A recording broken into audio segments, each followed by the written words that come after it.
Welcome to career club YouTube channel. Railway recruitment cell central railway की तरफ से ITI pass out candidates के लिए 2409 पोस्ट पे बम्पर अप्रेंटिसशिप आ चुकी है। एंड अगर आप भी रेलवे में जॉब करने का सपना देखते हैं, रेलवे की लेवल 1 पोस्ट यानी ग्रुप डी एंड सी जिसका अब नाम हो गया, उस पे जाने का सपना देखते हैं तो अप्रेंटिसशिप करके जाना आपके लिए बहुत आसान हो सकता है। तो पूरी डिटेल में बात करेंगे एंड साथ में नोटिफिकेशन को भी कंप्लीट हम लोग देखेंगे, कौन कौन से ट्रेड की किस किस यूनिट से कितनी वैकेंसी है, कैसे फॉर्म भरना होगा, कितनी फ़ीस लगेगी, क्या मिलेगा स्टाइपेंड, एज लिमिट क्या है, वो सब कुछ डिस्कस करेंगे। ऑफिशियल वेबसाइट पे आप देख सकते हैं नोटिफिकेशन जारी किया जा चुका है। यहाँ से नोटिफिकेशन को डाउनलोड कर लेते हैं एंड आपके साथ यहाँ पे फिर शेयर करते हैं। डिस्क्रिप्शन में हमने लिंक दे दिया ऑफिशियल वेबसाइट का, आप चाहें तो यहाँ से डायरेक्ट जाके डाउनलोड कर सकते हैं नोटिफिकेशन को। और फॉर्म भरना जैसे ही स्टार्ट होगा आपको फॉर्म भरने का वीडियो भी हम प्रोवाइड कर देंगे, जिससे आप लोग आसानी से अपने मोबाइल फ़ोन से फॉर्म फिलअप कर पाएंगे। तो प्लीज़ वीडियो को लाइक और चैनल को सब्सक्राइब करके बेल आइकन को जरूर दबाइएगा, जिससे कि आपको आने वाले टाइम में सभी तरह की जॉब व अप्रेंटिसशिप की अपडेट, उनके फॉर्म भरने के वीडियोज़, उनके एग्जामिनेशन के सिलेबस, वो सब कुछ आपको इस कैरियर क्लब चैनल पे मिलेगा। तो यहाँ पे अगर बात करें अप्रेंटिसशिप की जो वैकेंसी आई है, ऑनलाइन एप्लीकेशन आपके 29 अगस्त 2023 से भरे जाएंगे। साथ में 28 सितंबर 2023 यहाँ पे लास्ट डेट होगी फॉर्म भरने की। 2409 पोस्ट पे टोटल ये वैकेंसी निकाली गई है एंड यहाँ पे अलग अलग क्लस्टर से वैकेंसी निकाली गई है और एक कैंडिडेट सिर्फ एक ही क्लस्टर से फॉर्म यहाँ पे भर सकते हैं। सिलेक्शन की बात करें तो आपका हाई स्कूल में जो मार्क्स होंगे प्लस आईटीआई के जो मार्क्स होंगे, उनके एवरेज के आधार पे आपकी मेरिट बनाई जाएगी और उसी के बेसिस पे आपका सिलेक्शन होगा। लेकिन हाई स्कूल में 50% मार्क्स मिनिमम आपके होने चाहिए। इसके अलावा एनसीवीटी या एससीवीटी किसी से भी आप आईटीआई हो, आप ये फॉर्म भर सकते हैं। और सबसे इम्पॉर्टेंट बात यहाँ पे ऑनलाइन एप्लीकेशन भरे जाएंगे सिर्फ और सिर्फ ऑनलाइन मोड में, कोई भी ऑफलाइन डॉक्यूमेंट या ऐसी कोई कॉपी आपको भेजनी नहीं है। एक कैंडिडेट सिर्फ एक क्लस्टर से फॉर्म भर सकते हैं। एक क्लस्टर में जितनी यूनिट्स हैं उनको आप सीरियल नंबर वाइज चूज कर सकते हैं, कौन सी यूनिट में आप जो है प्रेफरेंस देना चाहते हैं, पहले किसे रखना चाहते हैं, सेकंड किसे, थर्ड किसे, फोर्थ किसे। तो जैसे मुंबई क्लस्टर की बात करें, सबसे बड़ा क्लस्टर है, इसमें आपके इतने सारे यूनिट्स रहेंगे। इनमें आप देख सकते हैं अपना अपना ट्रेड, कौन से ट्रेड की कितनी वैकेंसी है, उसके अकॉर्डिंग आप प्रेफरेंस दे सकते हैं। भुसावल क्लस्टर में थोड़ी सी यूनिट्स कम है, पुणे एंड नागपुर और सोलापुर में और कम यूनिट्स, और उसी हिसाब से वैकेंसीज भी आपकी कम है यहाँ पे। अब यहाँ आप देख सकते हैं मुंबई क्लस्टर में अगर देखें तो fitter, welder, carpenter, painter general की वैकेंसी है, जो कि किस यूनिट में है, कैरिज एंड वैगन कोचिंग वड़ी बंदर में। इसमें टोटल वैकेंसी है 258 सीट पे। और कौन कौन सा ट्रेड चाहिए होगा, देखिए फिटर में फिटर, वेल्डर में वेल्डर, कारपेंटर में carpenter, painter general, tailor general में आपका स्विंग टेक्नोलॉजी और ड्रेस मेकिंग के कैंडिडेट फॉर्म भर सकते हैं। कल्याण डीजल सेट में इसी तरह आप देखेंगे तो इलेक्ट्रीशियन, मशीनिस्ट, वेल्डर, कोपा, इन सब ट्रेड, मैकेनिक डीजल की टोटल 50 वैकेंसी है। कुर्ला डीजल सेट में सिर्फ इलेक्ट्रीशियन और मैकेनिक डीजल वाले की वैकेंसी है। मुंबई क्लस्टर में अगर आप देखें तो fitter, Turner, welder, electrician, machinist, instrument mechanic, LACP electronic mechanic की टोटल 179 सीट पे वैकेंसी यहाँ पे निकाली गई है। इसी तरह आप देखेंगे कुर्ला में ही ये है आपका Turner, fitter, welder and electrician की 192 सीट है। इसी तरह परेल वर्कशॉप में आप देखें तो टोटल यहाँ पे 303 सीट है, सबसे ज़्यादा आप कह सकते हैं।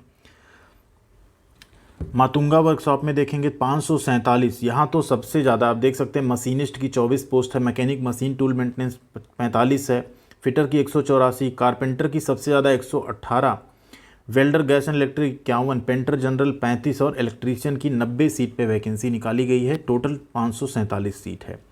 इसी तरह आप देख सकते हैं भुसावल क्लस्टर में, तो यहाँ पे फिटर, वेल्डर, मशीनिस्ट की 122 है, कैरिज एंड वैगन डिपो में। इलेक्ट्रिक लोको सेट में अगर आप देखें तो टोटल 80 सीट है, फिटर, इलेक्ट्रीशियन और वेल्डर की। इलेक्ट्रिक लोकोमोटिव वर्कशॉप में अगर देखें तो फिटर, वेल्डर और कोपा की 118 सीट है। इसी तरह मैनमैड वर्कशॉप अगर आप देखें यहाँ पे तो टोटल 51 सीट है। एंड इसके अलावा आप पुणे क्लस्टर देख सकते हैं, जिसमें थोड़ा सा वैकेंसी कम है और ट्रेड भी यहाँ पे आपको कम देखने को मिलेंगे। एंड नागपुर क्लस्टर में तो सिर्फ 2 ही ट्रेड यहाँ पे अप्लाई कर पा रहे हैं, 3 ट्रेड सिर्फ, इलेक्ट्रीशियन, इलेक्ट्रॉनिक मैकेनिक, फिटर और वेल्डर, 4 ट्रेड की वैकेंसी है। सोलापुर में भी देखेंगे टोटल 5 ट्रेड की वैकेंसी यहाँ पे है। तो ये कंप्लीट आपका वैकेंसी का डिटेल है। 2409 पोस्ट पे टोटल वैकेंसी आपकी निकाली गई है।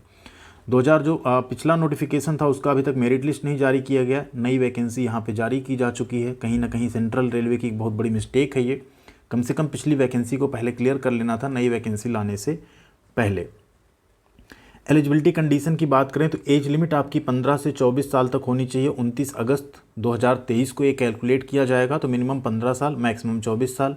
In case of SC ST 5 साल की छूट मिलेगी, इन केस ऑफ OBC 3 साल की छूट आपको मिल जाएगी। तो कैटेगरी वाइज आप डेट ऑफ बर्थ अपना मिलान कर लीजिए, उसमें अगर आप फाल करते हैं तो आप अप्लाई कर सकते हैं।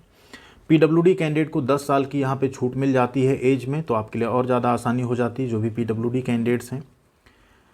इसके अलावा मिनिमम एजुकेशनल क्वालिफिकेशन हमने बता दिया आपको, 10वीं मिनिमम आपको पास होना है 50% नंबर्स के साथ, और आपके पास ITI NCVT या SCVT में होना चाहिए कंप्लीट, तब आप ये फॉर्म भर सकते हैं। फॉर्म भरने की फ़ीस 100 रुपये है जनरल और OBC और EWS कैंडिडेट का। SC ST PWD और वीमेन कैंडिडेट की कोई फ़ीस यहाँ पे नहीं लगेगी, 0 फीस है। बाकी यहाँ पे आप देख सकते हैं डिसेबिलिटी जो हो, ट्रेड वाइज डिसेबिलिटी दी गई, वही कैंडिडेट यहाँ पे एलिजिबल रहेंगे, बाकी कैंडिडेट नहीं फॉर्म भर पाएंगे अगर आप डिसेबल कैंडिडेट के अंतर्गत आते हैं तो।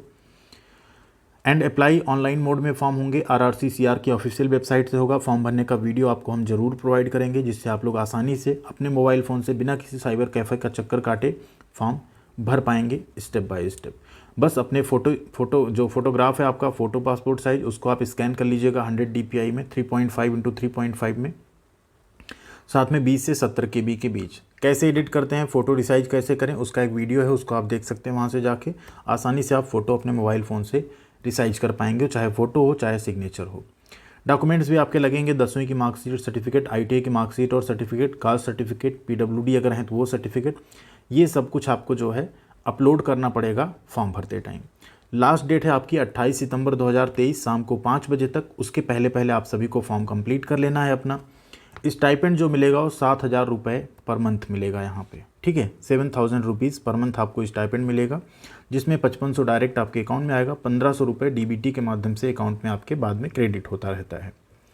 मेडिकल फिटनेस सर्टिफिकेट आपको DV के टाइम पे ले जाना होगा, उन सभी का फॉर्मेट यहाँ पे दिया गया है। कास्ट सर्टिफिकेट का फॉर्मेट, मेडिकल सर्टिफिकेट का प्रो फार्मा, तो इसी प्रो फार्मा के टाइप का आपके पास कास्ट सर्टिफिकेट जो है सेंट्रल गवर्नमेंट के फॉर्मेट का होना चाहिए, क्योंकि स्टेट गवर्नमेंट वाला इसमें नहीं चलता है रेलवे में।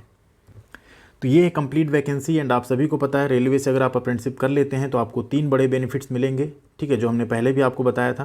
पहला, आपको 20% सीधा सीधा लेवल 1 में आपको छूट मिल जाती है जॉब के टाइम पे, जो कि बहुत बड़ा बेनिफिट है।